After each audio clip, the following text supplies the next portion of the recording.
Assalomu alaykum, hurmatli foydalanuvchilar. Ilovamizning yangi versiyasi chiqqan. Play Market yoki App Storedan yangilab olsanglar bo'ladi.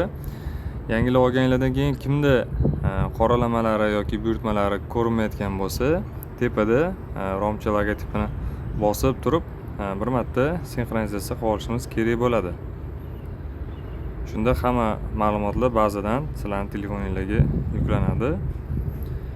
Undan keyin hozir yangi versiyamizda hisoblaganda zakazni отходlarini hisoblash uchun yangi usullar qo'shilgan. Misol uchun deylik, mana hisoblayapmiz. Bu yerda yangilik mana bu funksiya.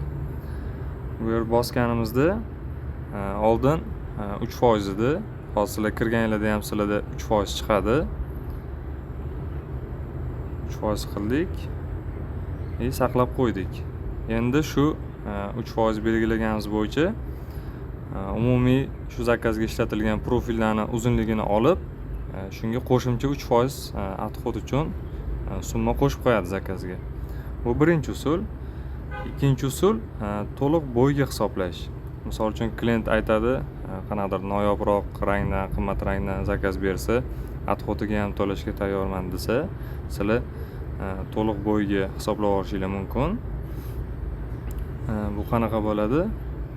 Hozir mana xarajatli ekranimiz. Mana bu yerda отход ko'rsak, mana bu shu zakazga ishlatilgan profil uzunligi 4,5 metr, salkam 4,5 metr ham отход sifatida hisoblayapti. Chunki biz to'liq bo'yga hisoblashni belgilaganmiz. Agar mabodo buni o'zgartirmoqchi bo'lsanglar ham iloji bor, shuni ustiga bossanglar, buni отходdan chiqarib, zakaz summasidan chiqarib yuboradi, foydali qoldiq sifatida alohida ko'rsatadi. Foydali qoldiq degani bu shu zakazdan qoldi, siz keyingi zakazga ishlatishingiz mumkin degani. Bu birinchi zakazni summasiga qo'shilmaydi. Xo'p, bu ikkinchi usul edi. Endi uchinchi usul, minimal o'lchamlar bor. Deylik, mana Akfa profilda, 6000 Trio'da, balkon, o'rta kosa hammasiga minimal o'lchamlar belgilangan. Shu o'lchamlar asosida programma raskroy qilib, keyin sizlarga natijani chiqarib beradi. Mana kirib raskroydan ko'rsak bo'ladi. Bu yerda mana bular o'sha minimal o'lchamdan katta bo'lgani uchun buni отход sifatida hisoblamaydi, foydali qoldiq sifatida hisoblayapti-da. Buni summasini zakazga qo'shmaydi. Minimal o'lchamdan kichkina bo'lgan o'lchamni отход sifatida hisoblab, zakazning summasiga qo'shib qo'yadi buni summasini. Mana 25 santimetrli отход qolyapti, 9000 so'm. Buni zakaz summasiga qo'shyapti. Buni qo'shmayapti. Agar xohlasanglar, sizlar o'zgartirishingiz mumkin. Misol uchun shu profilni ham отход deb hisoblamoqchi bo'lsanglar, belgilab qo'yasizlar. Bo'ldi, bu o'sha foydali qoldiqdan отходga o'tdi. Shunaqa qilib, har safar yana eslatma, sizlar birinchi marta kirib hisoblaganinglarda, yangi zakaz hisoblaganinglarda har doim 3% oldindan belgilanib turadi.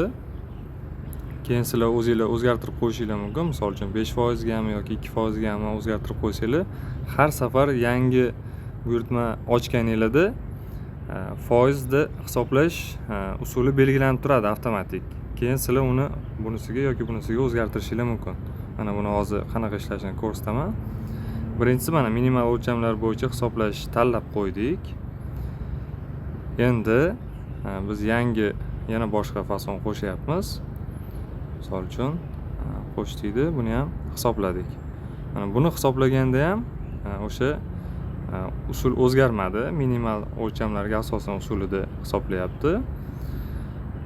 Lekin biz uje deylik shu zakazni qabul qildik yoki qabul qilmadik. Mana tozalab yuboryapmiz. Bu zakazni yopdik-da.